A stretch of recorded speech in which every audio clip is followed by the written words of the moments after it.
Hello everyone, welcome back. आते हैं नए कंसेप्ट की तरफ। आज का जो मेरा कंसेप्ट कहते हैं प्रोजेक्टाइल अर्थात प्रक्षेप्य गति के बारे में हम लोग समझेंगे। देखिए, प्रक्षेप्य गति जो होती है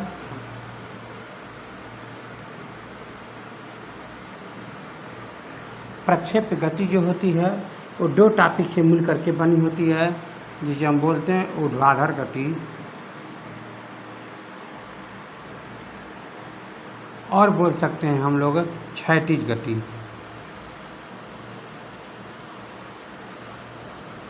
ऊर्ध्वाधर गति और क्षैतिज गति से मिल करके ये दोनों बने होते हैं। अगर आप ऊर्ध्वाधर गति को अच्छे से समझेंगे, क्षैतिज गति को अच्छे से समझेंगे और कुछ नियम बात को आराम से समझेंगे तो आप समझ लीजिए आप प्रक्षेप्य गति आसानी से आप इसको समझ गए। तो चलिए हम लोग समझते हैं ऊर्ध्वाधर गति में क्या होता है। जो गति नीचे से ऊपर, मतलब वह वस्तु जो नीचे से ऊपर या ऊपर से नीचे गति करता है तो क्या होता है, ऊर्ध्वाधर गति में होता है। क्षैतिज गति का क्या मतलब है, जो आगे की तरफ गति करता है, अच्छा इधर की तरफ गति करता है, लेकिन ऊपर नीचे गति नहीं करनी चाहिए। ऐसे कंडीशन में क्या बोलते हैं, क्षैतिज गति ही इसको कहा जाता है। मैं उम्मीद रखता हूँ आपको ये बात समझ में आ गई होगी। अब हम देखते हैं। तो इसका मतलब ये हुआ कि अब ये दोनों गति मिल करके एक गति का निर्माण होगा कि वो ऊपर की तरफ भी जाए और आगे की तरफ भी जाए। इसका मतलब देखो, ये ऊपर की तरफ गति जा रहा है और आगे की तरफ भी जा रहा है। इसका मतलब इसमें दोनों शामिल हो रहा है, ठीक है ना। इस प्रक्षेप्य गति को सॉल्व करने के लिए आपको दोनों नियम के बारे में जानकारी होनी चाहिए। तो हम थोड़ी सी समझ लेते हैं कि ये वाला टॉपिक जो है, अब प्रक्षेप्य गति में ऊर्ध्वाधर गति क्या होता है। ऊर्ध्वाधर गति के बारे में हम लोग यहाँ पर समझते हैं। तो सबसे पहली बात, वस्तु या तो नीचे से ऊपर जाए और वस्तु या तो ऊपर से नीचे आए। तो यानी ऊपर जब नीचे से ऊपर जाएगा, मैं बार बार बताता हूँ कि ऐसे कंडीशन में आपका जो जी का मान है वो ऋणात्मक में होगा, और जब पिंड ऊपर से नीचे आती है तो जो जी का जो मान होता है वो धनात्मक में ली जाती है। तो बाकी फार्मूला आपको तो पता ही होगा कि यहाँ पर आप ऊंचाई तय कर रहे हो, यच तय करोगे, तो यहाँ पर दूरी है नहीं, तो आप क्या लिखोगे, v इक्वल टू में u माइनस में जी टी, और यहाँ पर क्या आ जाएगा, v इक्वल टू में u प्लस में जी टी। इन ऊपर से नीचे आओगे तब यहाँ पर देखो तीर दे रखा हुआ है, ऊपर की तरफ नीचे से ऊपर है। यहाँ पर क्या लिखोगे, h बराबर में यू टी माइनस में हाफ जी टी में स्क्वायर। यहाँ क्या आ जाएगा, h बराबर में यू टी प्लस में हाफ जी टी में स्क्वायर। यहाँ पर क्या आ जाएगा, v स्क्वायर इक्वल टू में, आपको याद नहीं करना है, आपको गति का समीकरण याद होनी चाहिए, लेकिन ये प्लस माइनस याद नहीं करना, आपको कंसेप्ट क्लियर होनी चाहिए। और आप सवाल लगाते समय प्लस माइनस ऑटोमेटिक ये दिमाग में आ जाता है। तो यहाँ पर क्या लिखेंगे, v square U square plus minus हो जाएगा 2gh, ठीक है ना। तो अब आपका ध्यान रहे, यहाँ पर क्या आ जाएगा, प्लस बन जाएगा, v स्क्वायर इक्वल टू में यू स्क्वायर प्लस में 2gh, ये प्लस बन जाएगा। तो ठीक है। अब क्षैतिज गति में क्या है, क्षैतिज गति में जो दूरी थी, जो दूरी जो चली गई थी, यहाँ पर ये यश हो जाएगा, और जो आपका गुरुत्वीय त्वरण जो आप वहाँ पर लिखते थे जी, तो यहाँ पर त्वरण हो जाएगा, तो यहाँ पर ये ए हो जाएगा। बस फर्क इतना ही है, गाड़ी ब्रेक लगा के आगे बढ़ा रहे हैं और यहाँ पर हम इसको ब्रेक लगा रहे हैं, फर्क इतना ही। यहाँ पर क्या ब्रेक, इसको हम आगे बढ़ाएंगे और यहाँ पर क्या करेंगे, ब्रेक लगाएंगे। इसको हम लिख देते हैं, मान लीजिए ब्रेक लगा रहे हैं। तो यहाँ पर क्या हो जाएगा, यहाँ पर ए जो गाड़ी आगे बढ़ाएंगे तो प्लस में लगेगा, और यहाँ पर अगर ब्रेक लगाएंगे तो ए का जो मान है वो माइनस में लगेगा। बस इतना ही फर्क है, आपको परेशान नहीं होना है। अब आप देखेंगे यहाँ पर क्या है, यश का यहाँ पर दूरी मान लिखा हुआ है। इसका मतलब ये हुआ, यश का मान यहाँ पर क्या फार्मूला लिखेंगे, क्या लिखेंगे यहाँ पे, v इक्वल टू में ब्रेक आगे बढ़ाएंगे ना तो g का मान प्लस में होता है, a का मान, तो क्या लिखेंगे, v इक्वल टू में u प्लस में 80 हो जाएगा। और यहाँ पर क्या आ जाएगा, v इक्वल टू में, यहाँ पर ब्रेक लगाने के बाद यहाँ पर आप लिख देंगे u माइनस में 80 हो जाएगा। यहाँ पर देखिए चली गई दूरी, यश बराबर में यू टी प्लस में हाफ 80 में स्क्वायर, यहाँ जाएगा यश चली गई दूरी बराबर में ब्रेक लगने के बाद कितनी दूरी जाकर गाड़ी रुकती है। हमने ब्रेक लगाया, कितना दूर तक गाड़ी जाकर रुकी, इसको बोलेंगे यश। ब्रेक लगने के बाद एक कैलकुलेशन की बात हो रही है, तो क्या लिखेंगे, वी2 प्लस, यहाँ पर क्या जाएगा माइनस, यहाँ पर आप लिख देंगे हाफ 80 में स्क्वायर। एक फार्मूला यहाँ पर क्या लिखेंगे, v इक्वल टू में यू स्क्वायर प्लस में 2a या a या से, यहाँ पर क्या हो जाएगा v इक्वल टू में इक्वल टू यू माइनस में 2a या। तो गाड़ी आगे एक्सीलेटर लेने पर है, ये एक्सीलेटर लेने पर है, एक्सीलरेशन लेने पर है, ये मंडन है ब्रेक लगाने पर है। तो आपको उम्मीद रखता हूँ यह फार्मूला समझ में आ गया होगा। अब हम लोग क्या करते हैं, अब हम लोग प्रक्षेप्य गति पे आते हैं, इन दोनों को मिलाते हुए आगे हम लोग बढ़ते हैं। चलिए हम आते हैं उत्तरण की तरफ। अब हम लोग आते हैं प्रक्षेप्य गति के बारे में। प्रक्षेप्य गति जैसे मान लीजिए ये आपका कोई धरातल है,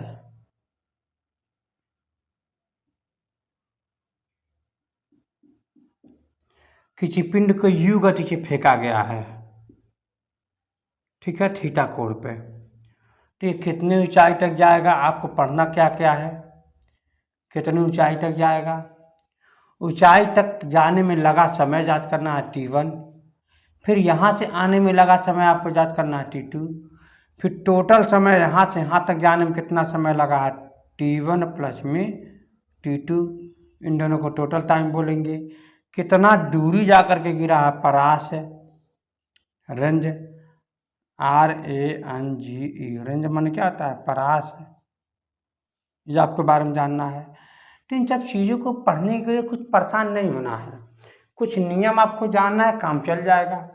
जैसे कि मान लीजिए कोई वस्तु है, यहाँ पर इतना वेग से मान लीजिए यहाँ पर u है और यहाँ पर मान लीजिए थीटा कोण है, तो कोई पूछेगा u को हम दो घटक में बांट रहे हैं, एक ऊर्ध्वाधर घटक में बांट रहे हैं y वाले पर, एक क्षैतिज घटक पर बांट रहे हैं x वाले पर।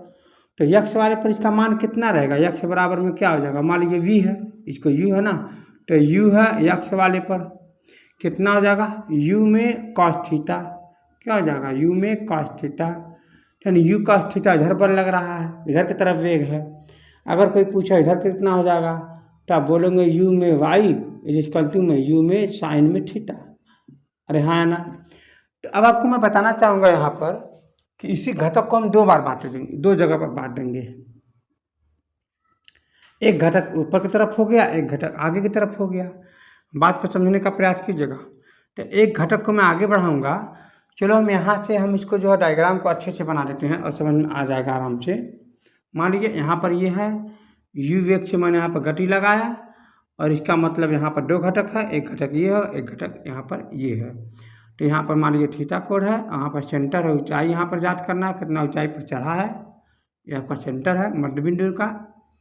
तो अब आप देखोगे क्या कि u है, इसका मतलब यहाँ से दो घटक है, u cos में थीटा, अब यहाँ पर क्या हो जाएगा u में साइन में थीटा।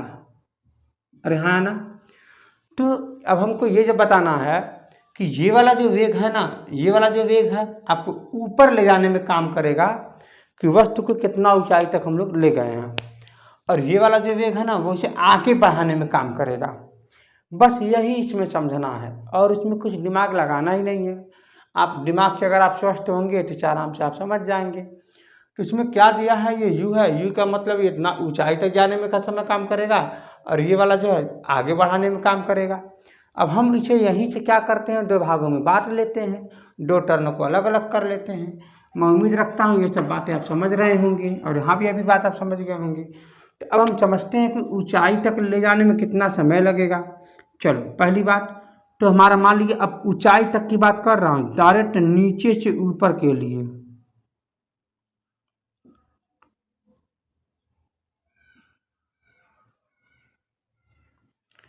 नीचे से ऊपर के लिए, इसका मतलब नीचे से ऊपर, अब यानी इसे अगल बगल की बात नहीं हो रही है, यहाँ पर सिर्फ ऊपर नीचे की बात हो रही है। तो ऊपर मतलब प्रारंभिक वेग u y इक्वल टू में कितना है, u है साइन में थीटा है। ये तब तक ऊपर जाएगा जब तक v y इक्वल टू में 0 ना हो जाए। हमको समय हमको जांच करना है और गुरुत्व त्वरण मान लीजिए जी यहाँ पर ऐसे ही दे रखा है। जी का मान आपको तो पता रहता है 9.8, तो हमारा रखेंगे नहीं, केवल जी ही रखेंगे। कारण क्या है कि न्यूमेरिकल नहीं है, ये निगमन कर रहा है कुछ। तो हमारे पास फार्मूला क्या क्या है समझने का कोशिश करो। हमारे पास फार्मूला क्या क्या है, फार्मूला तो गति का समीकरण 3 ही है। कौन कौन सा है समझो, आपका हो जाएगा v इक्वल टू में u नीचे से ऊपर जा रहा है, चलो माइनस प्लस, आप माइनस प्लस लिखो कोई बात नहीं है, माइनस प्लस मैं दोनों लिख दे रहा हूँ। v इक्वल टू में u प्लस माइनस है और क्या लिख दोगे यहाँ पर, ये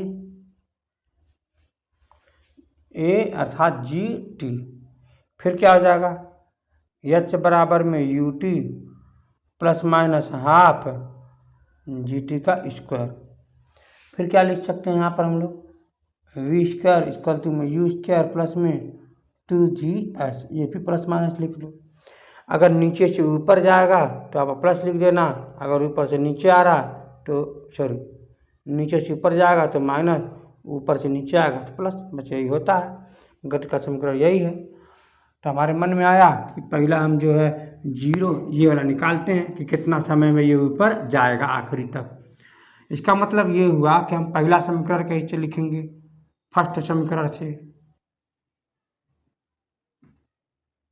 हिंदी में लिख देते हैं। चलो फर्स्ट इक्वेशन से,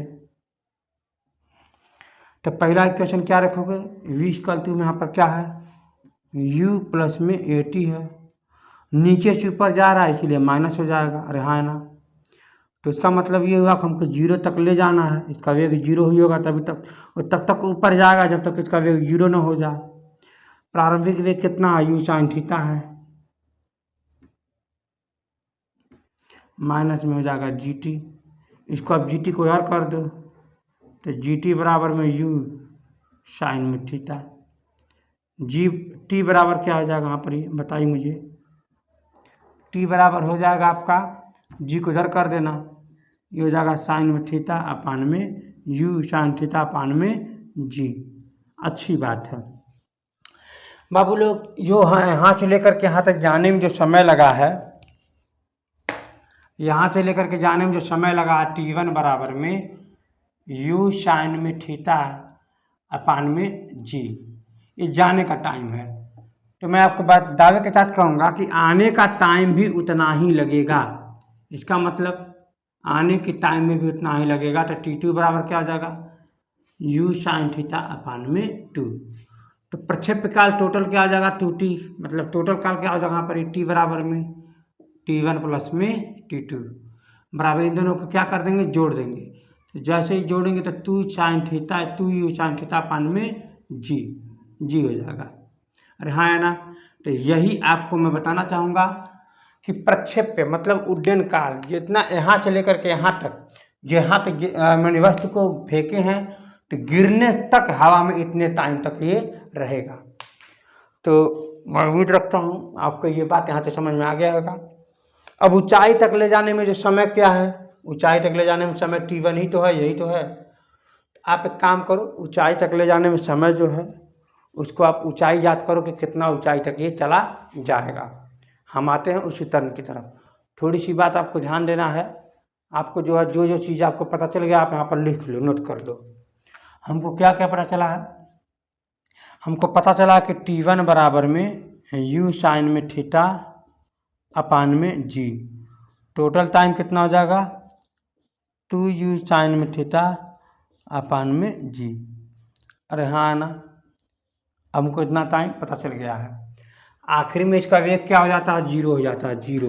अब यहाँ से पृथ्वी तक टकराएगा ना तो इतना ही वेग से टकराएगा जितना वेग से यहाँ पर ऊपर गया था।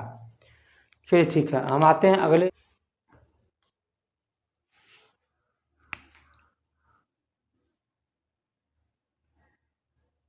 वस्तु तक जो ऊंचाई है में कितना ऊंचाई जाएगा हमको ये भी याद करना है।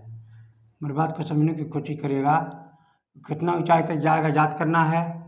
और यहाँ पर टाइम कितना लगा यू है, यहाँ पर ऊंचाई तक यहाँ पर हो जाएगा यू साइन में थीटा, और यह आपका हो जाएगा यू में कॉस में थीटा। समय जो लगा ऊंचाई तक जाने में यू साइन में थीटा अपान में जी,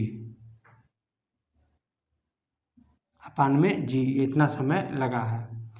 तो हमारे पास फार्मूला क्या कहता है, एच बराबर में यू टी प्लस माइनस में यहाँ पर क्या हो जाएगा, माइनस हो जाएगा हाफ जी टी में स्क्वायर। तो समय आपका इतना है। अगर आपके पास समय नहीं है, परेशान बिल्कुल भी ना हो, वी इक्वल टू में क्या होता है यू स्क्वायर माइनस में 2GH, यही फार्मूला, ये भी चीज निकाल सकते हैं आप। तो आपको ये इतना बात पता कि जीरो होता है यू साइन स्क्वायर थीटा के हिसाब से लग जाएगा, यहाँ पर 2G का मान आप यहाँ से निकाल सकती हैं।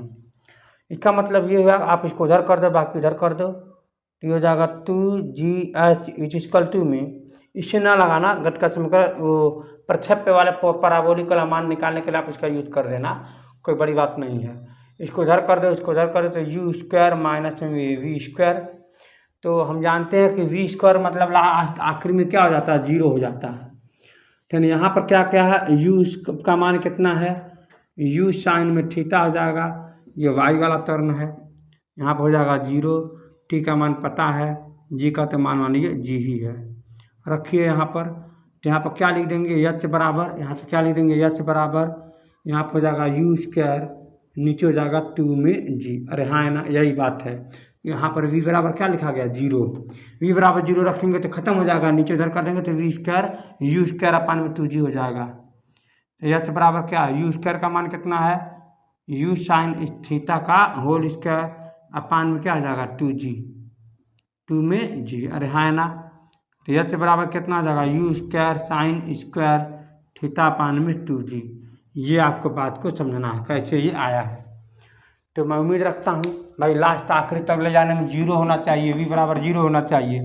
तो वी बराबर जीरो में आप रखेंगे तो खत्म हो जा रहा है, आप 2g को इधर कर देंगे तो ये आ जाएगा, और जब ये आ जाएगा तो यू का मान तो रखोगे ना आप यू का मान। तो जैसे यू का मान रखोगे ये वाला, तो यहाँ पर हो जाएगा यू साइन स्क्वायर थीटा का होल स्क्वायर, और फिर यहाँ से आपका ये मान निकल जाए।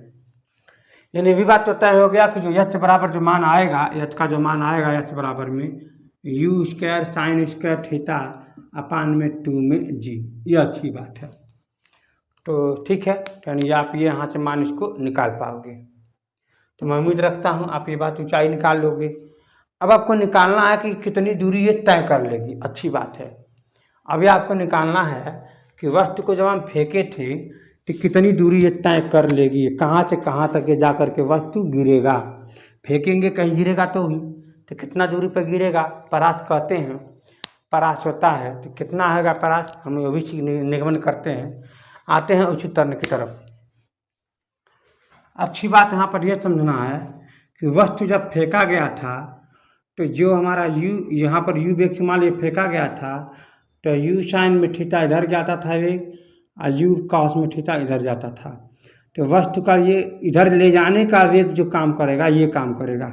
तो प्रारंभिक वेग वी यू अक्ष में यू कॉस में थीटा हो जाएगा। और हाँ सवाल ये ध्यान देना है कि कितने समय में यहाँ से यहाँ तक गया है, यहाँ पर समय जान देना है। टी बराबर में टी कितना ये वाला काम करेगा, कितना हो जाएगा 2u साइन में थीटा अपान में जी। ध्यान रहे ऊंचाई भी आपको पता हो गया है, ऊंचाई h बराबर में जो चीज़ पता आप सब लिख लीजिए समझने के लिए, तो थीटा अपान में 2g। चलिए ठीक है, कोई बात नहीं। तो हमें बताना कि कितने आगे ये जाएगा परास में। चलिए देखता हूँ। तो फार्मूला आपके पास कितना है वो भी लिख लीजिए, समझने के लिए आसान हो जाता है। फार्मूला क्या क्या है देखो, तो ये आपका हो जाएगा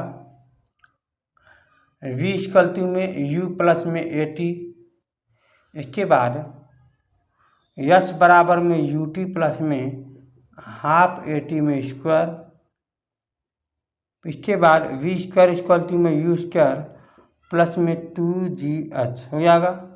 यहाँ पर आप a लिख लीजिए। अब समझने वाली बात यहाँ ये है कि जब वस्तु समतल पर तो चल नहीं रहा कि घर्षण लगेगा, और ये ऊपर की तरफ चल रहा है, यानी इस कंडीशन में जो a बराबर है वो जीरो है।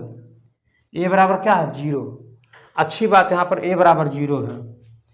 तो जैसे ही a बराबर जीरो रखेंगे, बात को समझिएगा, हमको दूरी निकालना है, वेग पता है, समय पता है, आई पूरा जीरो हो जाएगा।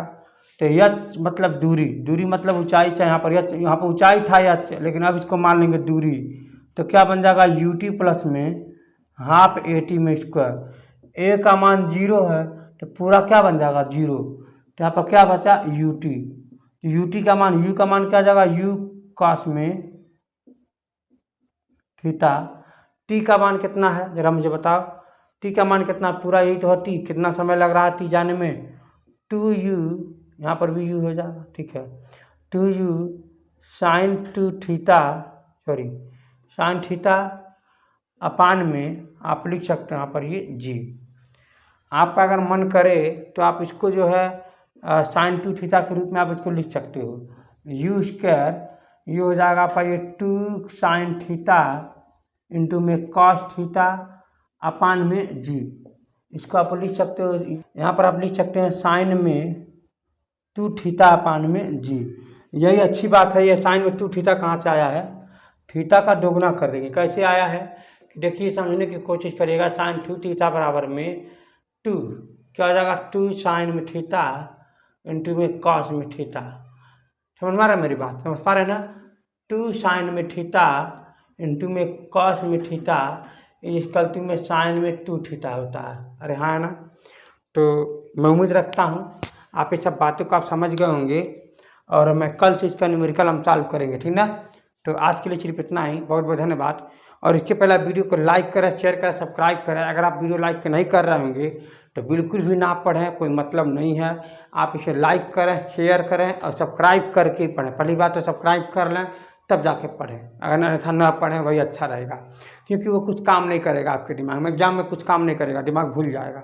आप बिना किसी के गुरु से दिए अगर कुछ पढ़ रहे हैं तो आप गलत काम कर रहे हैं, फंस जाएंगे। आप सब्सक्राइब करिए, लाइक करिए, शेयर करिए, लोगों को बताइए, तो हमारा भी कुछ हो, मतलब कि हमारा भी इच्छा करे बनाने का वीडियो, और अगला वीडियो भी आपके पास ये पहुंच पाए, ठीक है। तो आज के लिए सिर्फ इतना ही, बहुत बहुत धन्यवाद।